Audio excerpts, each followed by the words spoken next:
Hey everyone, welcome back to Dev Interrupted. This is your co-host Connor Bronsden, and today I'm delighted to be joined by Francesco Ciulla, developer advocate at daily.dev. Francesco, welcome to the show. Thank you so much, Connor, for inviting me. And I'm super excited to be a guest in a podcast. So I am a developer advocate at daily.dev. And I'm also very active on social media, especially Twitter and YouTube. And yes, I'm super excited to share something about me. Let's see if this can be helpful for someone. So thank you. I think we can manage to make it a little helpful for a few folks, particularly because you have a ton of experience both as a guest and a host yourself. You had a circuitous path to becoming a dev advocate, and you didn't really start your career as a programmer until you were 32, despite knowing how to code. But in short order, you completed your CS degree, got hired by the European Space Agency. To your point about Twitter, you took it from 0 to 35,000 followers in just 7 months. Today, you have nearly 170,000 followers. And you've also leveraged that to start a successful YouTube channel talking about the issues facing devs and the tooling, the processes, everything that makes developers successful. One of the things that I really loved and that caught my eye first about you was that when you were starting that YouTube channel, you interviewed 100 tech leaders in 100 days. And you've now interviewed nearly 200. And this has all been accomplished at really lightning speed. You've been in the industry for less than 10 years, really 5 years here now professionally. So today we want to give our community that opportunity to learn from you, like you mentioned, where you've done this incredible work community building at daily.dev and elsewhere. And I know you have advice for folks who are either trying to talk to developers, be DevRels, or looking to replicate some of that career success themselves. So I think this is a great opportunity for those folks who are looking to level up their external promotion game and their ability to kind of do this sort of stuff and the content creation side. So let's start with how you got there first. I understand you were a volleyball coach before you made the switch to programming and DevRel full time. What prompted that career change?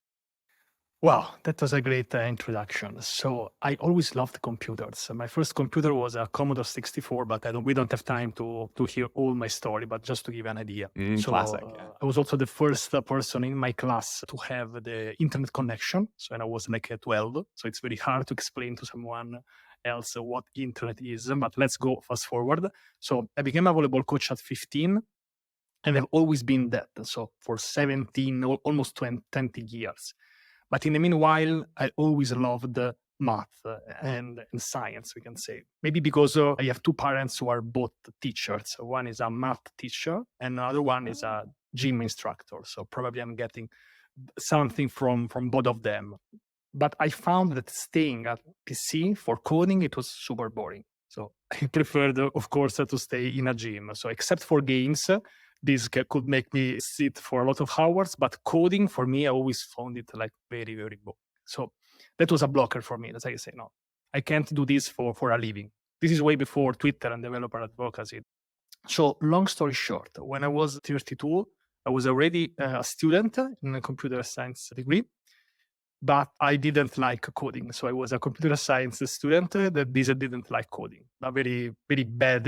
We have some moments in our life that we don't know what to do. So I say, because I liked math and physics, but not coding part. And then one day something happened. I did an exam, and one of my professors, they say, no, Francesco, you will never be a developer because you have good at theory, but you're not good at coding, which was true. But usually when I don't need motivation, but when someone's like triggers you in this way, then I remember me like coming back at home and saying, okay, now I want to be a developer. So I made like a commitment, like, okay, I want to switch career because I've already studied. I'm getting old and I'm joking for being a coach. So there are different reasons. And so I decided, okay, now I want to start coding. This is way before social media and stuff. So I started probably in the hardest way, which is to learn with game development. So Unity 3D and C#, because I wanted something funny, something which was a bit engaging, because I couldn't sit for more than 30 minutes coding some JavaScript, HTML stuff. By the way, I did some coding at university, but usually universities, they are more focused on the theory, which I think is correct. So business degree they will not learn how much to code, some theory about computers. So this is the long story short. And basically after two years, I did my first interview. It was for an internship position. And that was probably has been one of the luckiest days in my life, at least from a career perspective, because I got rejected. So I got rejected for an internship position. So if you get rejected for a position, especially if it's not well paid, probably this might be one of the luckiest days of your life. Because then I doubled down my efforts. And after 3 months, I made another interview for the European Space Agency. I'll be super fast here. So I would have never thought that I would never apply for a job at the European Space Agency. So why did I end up working there? Because one of my professors at university once he sent me an email telling like, Francesco, would you like to work for the European Space Agency? I thought it was a joke. I said, okay, so this is a joke because we are like almost friends. And they said, no, it's true. You can go there. I say, okay. So, when bar is so high, they say, okay, so let's do it. I have no problems. I'm curious because Might as well. this will never happen. So let's go. And I was super relaxed during the interview process because, when you do a casting and you already know that you will never get there. So you're so relaxed. You're really yourself. It was funny during the interview. The other people were really stressed. I was super relaxed. And also they asked something about Git and Docker, which was probably, I was already kind of strong at this topic, it was new in 2017. And then after 1 week, I was working there full time. So this is the short story of how Did you have that moment where you're like, wait a second? Yeah. And you know what? Like, it was great because Open Space Agency has great open spaces. I worked like in a group of 200 people. Almost 50% of the people are women in the group. So it was like not what usually is in development because there's more like a science, let's say, environment. So it was great also for inclusivity and other stuff. So I worked in a great group. I worked there almost 3 years. And in January 2020, I decided to be more active on social media. The reason is that I wanted to promote one of the applications that I created using Unity. So remember that I started using Unity. So after 3 years, I ended up putting an application on the Google Play Store, which is not an easy process, but I did like this process. So this is why I didn't start my social media to improve my online presence or getting a job. This was like, I would never thought that this would have been possible. I'd say, okay, this is a scam. Someone offered me a job on social media. So I started being active on social media. Then in March, I decided to take social media more seriously. So it was March 2020. And maybe you remember what happened in February and March 2020. Now, if you're watching this video, probably 10 years, things changed in the world. You don't know. But if I say to someone, March 2020, you know that it happened, the pandemic, the COVID pandemic. Also in Italy, we had a very hard moments. One of the hardest lockdowns because it was like the second nation was hit. We couldn't go outside to get groceries. So I don't know how people survived some days. So hard moments. But the thing is that I started working from home. So I started, because before that, I forgot to say this, I was doing 100 kilometers of commute every single day. I did this for almost 3 years. So it's like 2-3 hours every day, which is basically going to work, it was a part-time job, like 12 hours per week. So it was a part-time job to go for work. Long story short, I fell in love with social media and then started the YouTube channel in August 2020. And I started making interviews. Let's make a break because this is like I talked for a while. So this is like the first part, I can say. No, I love this because your story is so fortuitous, and I can see where you didn't really like plan parts of it necessarily, but once you realized something was working and you're excited about it, you doubled down and kind of said, "Oh, like how can I take this to the next level?"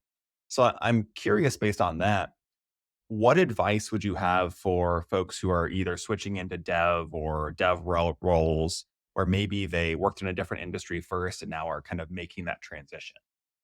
Yes, absolutely. So I would say don't take me as an example because I worked and studied it privately, never using social media before, even getting my first role as a developer. This has been very tough.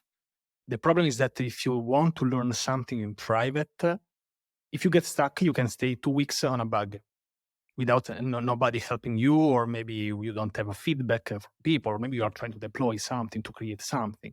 So without feedback, it's very hard. So, but this was the only way I knew. So The first thing that I would say, you don't have to go hard on social media. Like I could do this because I was during the lockdown, we had not much to do. So I dedicated my more time to Twitter and social media. So I would say that the part of like also making things public is important. So having a good GitHub profile, having all the repositories, having your portfolio set, because usually as developers, we like to focus on like the real stuff, let's say coding part. But the communication, I think, is the most important skill for a developer. It's super underrated because we say, okay, but if I code well, but even if we are developers, we are still humans, I think. So the thing is that we have to communicate with someone else.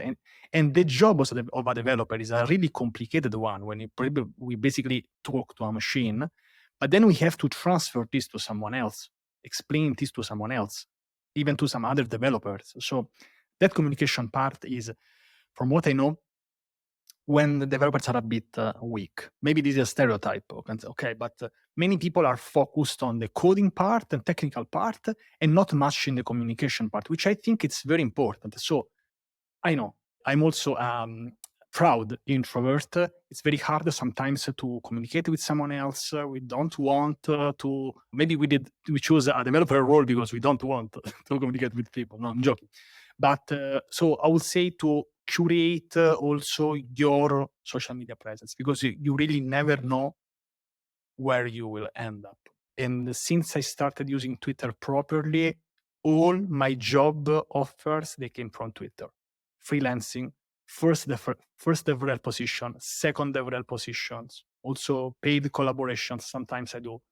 So I didn't know that this was possible. Now I'm here telling you that this is actually possible because you're basically talking to so many people, and if you showcase your skills also, you can also be yourself, put some fun. Yeah, I saw people being successful on social media with different styles. There are people who go like full meme, full funny mode.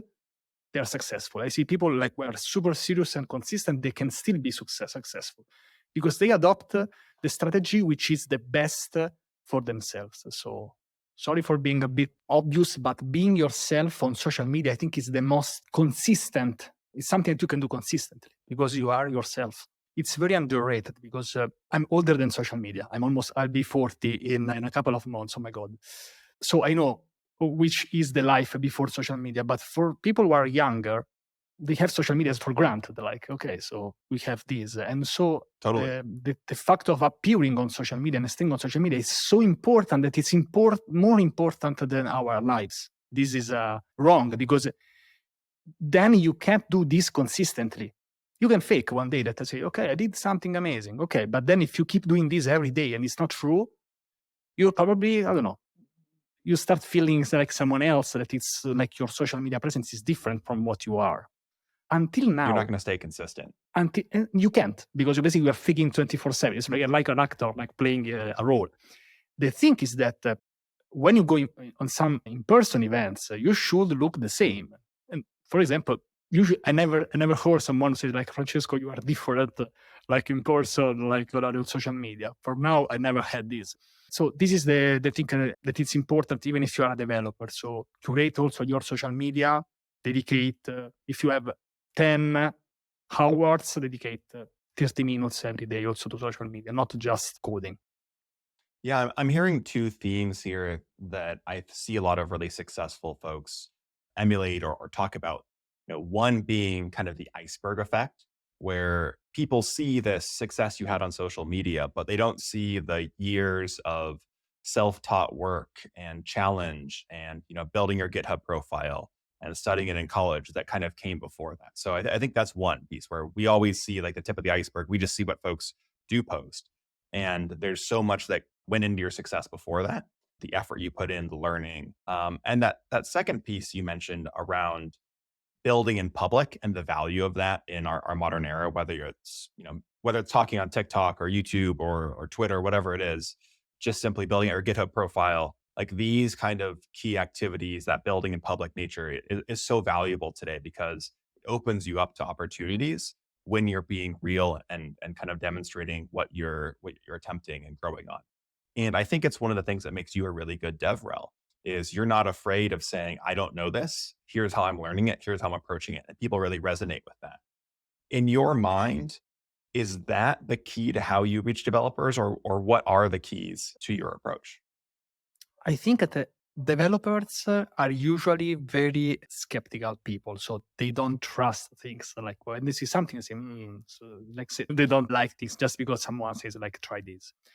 So this is why the DevRel role is so important for a company. So I think that the most important part is to stay authentic. It already happened many times that like I was in charge of saying like, okay, this feature is wrong, or we are doing this wrong. So you are basically, as a developer advocate, the connection between the company and the developers, but also vice versa. So you are not just, I don't like the term like advocate. It seems like you are just advocating, just going on the outside, but it's also on the inside. So getting the feedback from the people, from the developers, so we're also technical.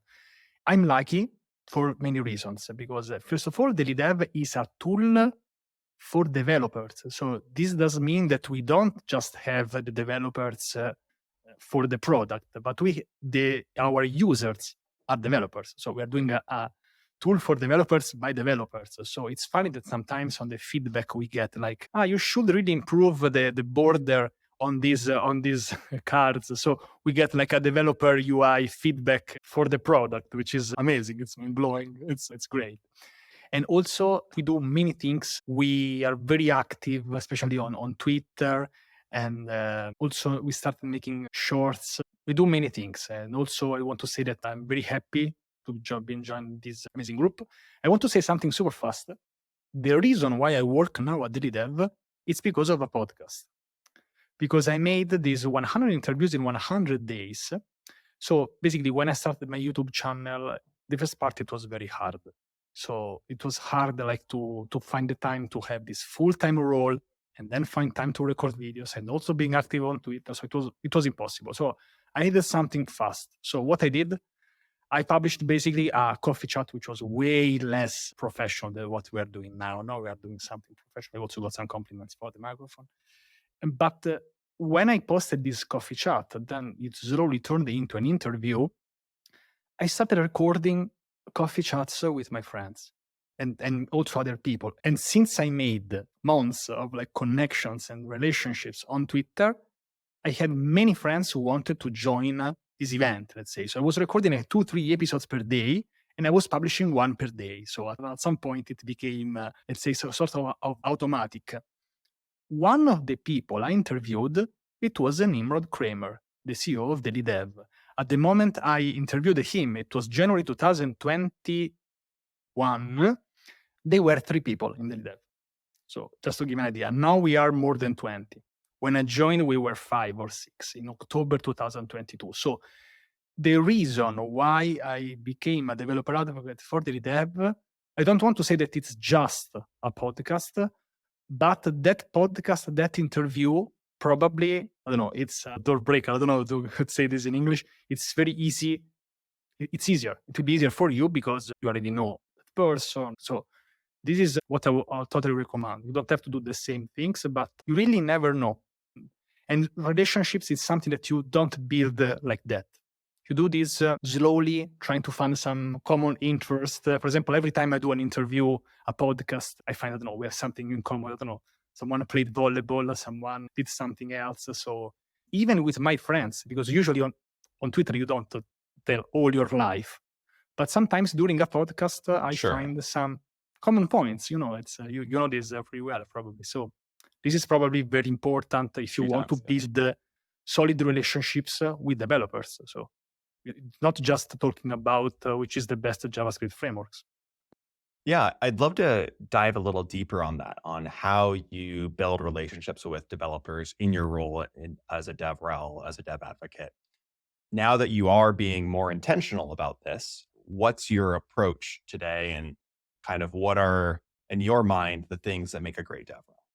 Let's say 3 main things, which is the social media, your social media presence, the content you create, and the community building, which is something else. You can be a great community builder, but maybe you don't create content or you are not active on social media. So there's like, let's say, the 3 pillars where you base your social, your presence, personal brand. I don't like the word, but let's say personal branding.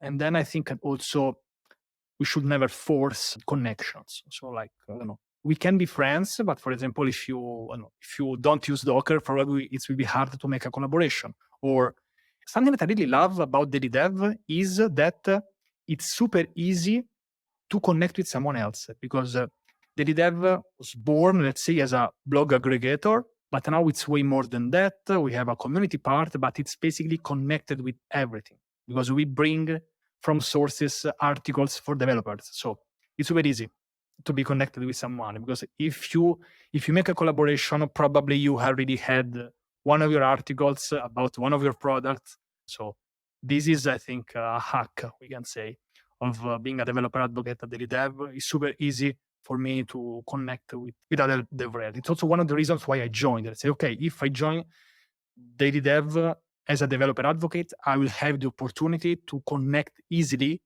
with almost 200,000 people of the daily dev community. And this is amazing. I love that. What are some of the challenges that you faced in this kind of DevRel role? So we've talked about some of the successes, how you're being successful, your approach, what you think makes a good DevRel, but what are the things you face that are maybe challenging you? Yes, on social media, we like to brag that then showcasing that our life is perfect, we did everything correct. The truth is that as a DevRel, I think the main issue is that you have this feeling that you're never done. Let's say that you have to handle the social media Twitter account. Is there a hand there? No. You can literally stay 10 hours of your working time on the Twitter account, but probably this is too much. No, so what?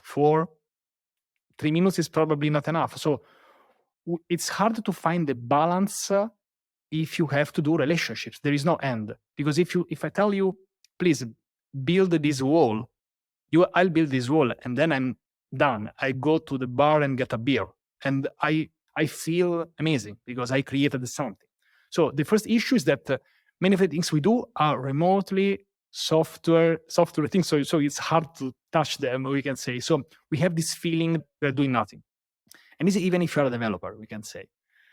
But at least if you're a developer, you have an issue assigned, you create something, and when you do the PR, you're done.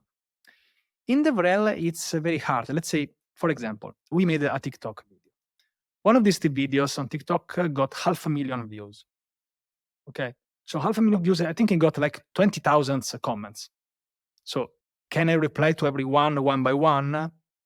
Maybe, but that would be like a job of a month or 3 weeks. So we have to find a balance, especially on social media. It's very hard because if I create content, say, okay, I create 4 tutorials per month, it's okay. The social media part is very dangerous, I can say, as a DevRel. And so that's, I think, the main issue. And also trying to be authentic, but also advocating for the company, trying to find the good collaborations. I think this is a great one, by the way, because you are basically the front person of your company. So you are trying to do the meaningful collaborations, to find the good ones, try to also be not biased, but you're working there. So this is probably hard. And also giving negative feedback about the product. Like, I don't know, this feature, our users, they will not like it. Like telling this to someone who's offered you a job is not easy, but it's your role. Once you understand this, it's easier because now I know that that's my role also to criticize something of the company itself. But I do this because I want, of course, the company to be the best. So that's probably something that maybe for a beginner, maybe it's hard like to criticize a company after they also hired you, but because you are doing this for the good. So this is also a bit hard. I appreciate that context. I think it's going to be really valuable for folks who are either looking to level up their DevRel skills or maybe are interested in kind of making that pivot from being an individual developer to taking more of an advocacy role. And one of the key things that I've heard you talk quite a bit, and obviously is very essential to your success, is that content piece. I think there's a lot of opinions about what's the best way to reach developers. Should you be on Mastodon, Twitter, TikTok, wherever else? What do you think it is? Is it writing, videos, social media, or does it depend? So I made basically everything. So I have some experience in this, and I'll try to find an answer. Probably it will be hard because first of all, it really depends on the type of person. So I think that if you start, let's say from zero, you are not DevRel, you know nothing, you have your Twitter account with 3 followers, and you know some code. Okay, so let's start with this scenario. So I think that working on a social media presence, it's important. And I think that it's important if you are looking for maybe in the future for a DevRel position to don't just be obsessed with a DevRel position because it's not, let's say, super easy. So I would work really calm and quietly for months, for 1 year, for 2 years, and then you build the relationships. That's the most important part. Because trying to just reach out, say, I would like to be a DevRel, it's a bit hard. It's like saying, I want to be a developer. But if you don't have the knowledge, if you don't have the skill, that's basically a dream, which it's great. It's also good to have. But if to turn this dream into an actual thing, you have to put some work and also be very patient. So being very patient and also focusing on something, I think that it really worked. For example, for me, I started sharing Docker content consistently on social media. So first of all, after 3 months, 4 months that I started doing this consistently, I became a Docker captain, which is a volunteer role, but it gives you a lot of like confirmation. It's a sort of ambassador, like GitHub star. The day after I became a Docker captain, I received my first offer as a DevRel, which was not daily.dev, it was another company. But like to give an idea, how content can really bring you some real offers. So I got like a real offer, and it was so strange for me because I was collaborating with this company just to make a video, but then this turned into a DevRel position. So this is how powerful can be creating content if you are also a developer. I think it's super, super important, especially if you also mix this with a bit of social media, let's say. From platforms, I never tried Mastodon, and I think that the best is to focus on one platform for a while. So now you see me jumping on many different platforms, but now it's different for me because I do this also as a job, as a role. I've also now used to Twitter. I made more than 100,000 tweets, so I stayed on Twitter for a while. So having one account, it's better. Someone said like it's better to be Batman on one social media than Mr. Nobody on all the platforms. So having one strong platform, I think, is the key. I stayed just on Twitter for, as you said, like almost 1 year. And then I started the YouTube channel. This allows you to focus on a platform for a while and then you start something else. So this worked for me. I'm not saying to don't start your YouTube channel until you reach 50,000 followers, but I think that focusing on one platform, and I'm saying focusing and like the effort you put. So maybe you don't have, for example, on YouTube, and now I'd say I'm more focused on YouTube rather than Twitter, but sometimes people, they don't see this effort. Like I published now a video like 30 minutes ago that I worked like for weeks on this video. So there is a lot of behind the scenes for content creation. But if you do this consistently, then probably you'll attract DevRel roles or you can pursue a career in content creation. So DevRel content, probably two of my favorite topics. I can speak about this for, you can have a whole series of Francesco content creation. Well, I'm sad we have a stop here in a few minutes, but this is great. I'm really loving the opportunity to dive into this with you. And I want to talk in particular about something you kind of alluded to, which is so many devs flock to YouTube as a place to learn and grow. What has your time on YouTube taught you about community building? Yes, so I do the same. So when I want to start a new topic, usually I flock on YouTube, as you said. So I think that YouTube is a great. I think YouTube is a great platform for learning, but also as a content creator. And from a community perspective, it's great. I also created a community of content creators. We've also connected with daily dev now.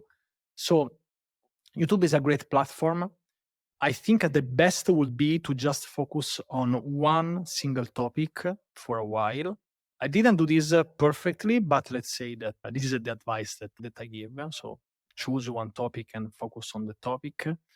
And this is where you really can build trust, and you can also build your presence, but not just social media presence, but like content creation.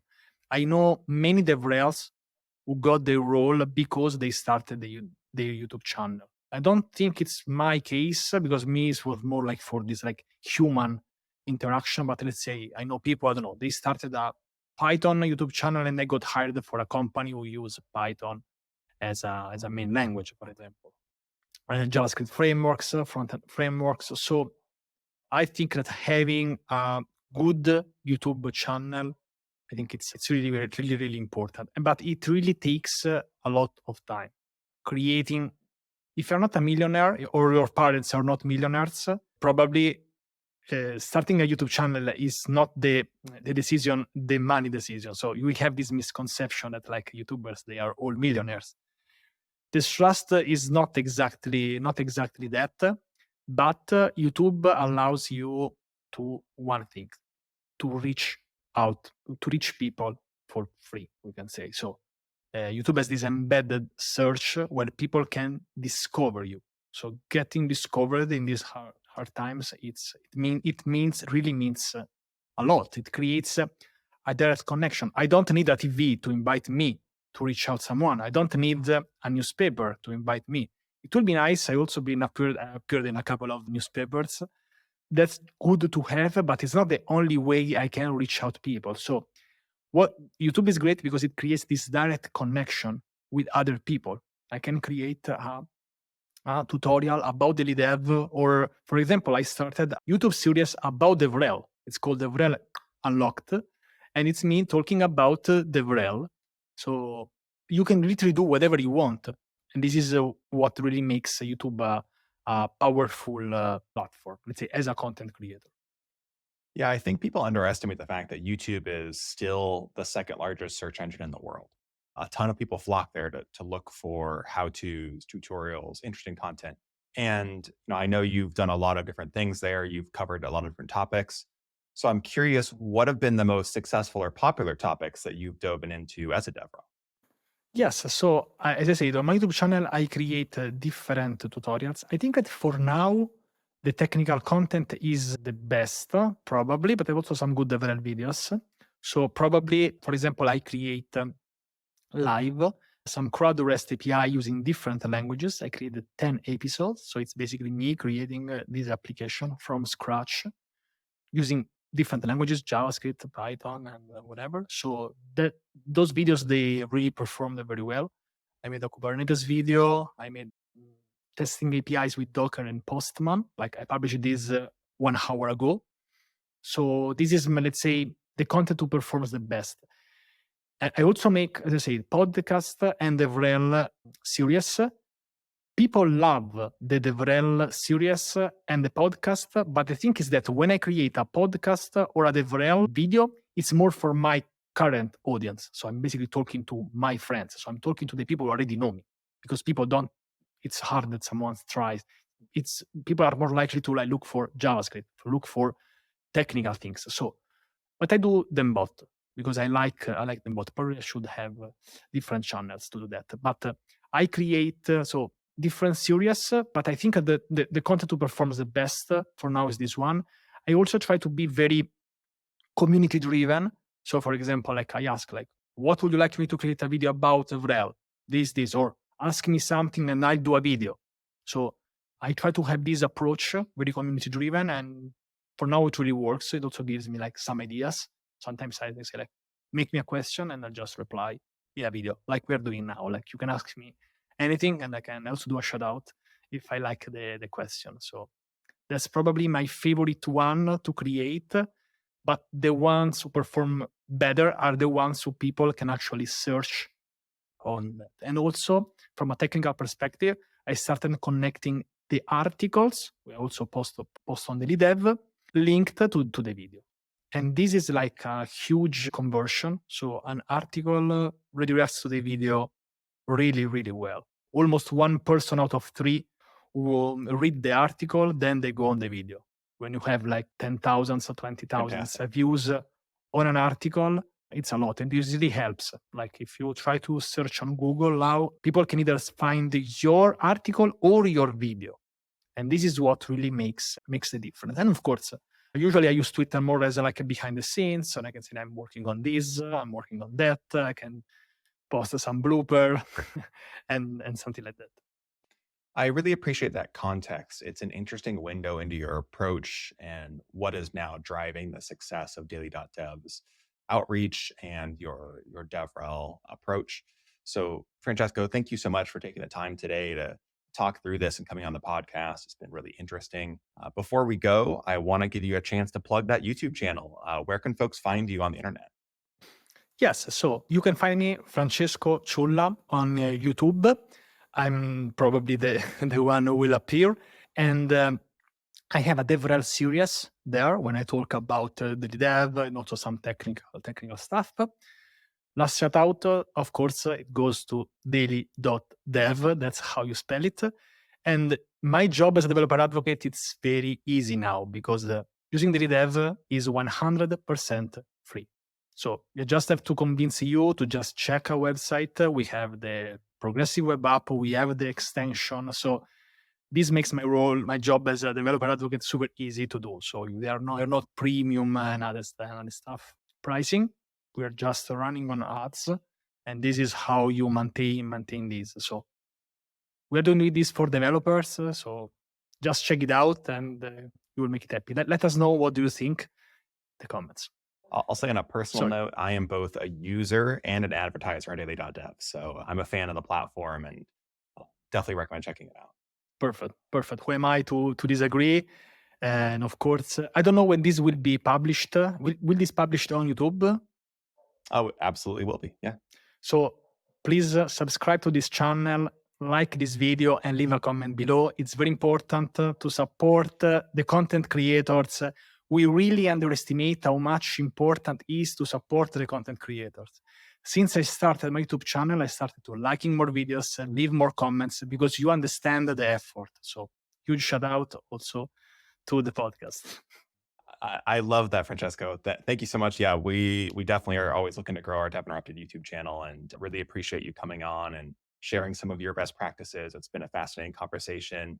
Everyone who's listening, you can also subscribe to our newsletter on the Dev Interrupted Substack, where we give you each episode every week, including the YouTube links, and a deep dive industry insight article on Thursdays. So if you're listening here, maybe check it out on YouTube. Like Francesco said, definitely check out his YouTube. It's fantastic. Great content on there. I highly recommend the DevRel series he mentioned. And we'll see you next week.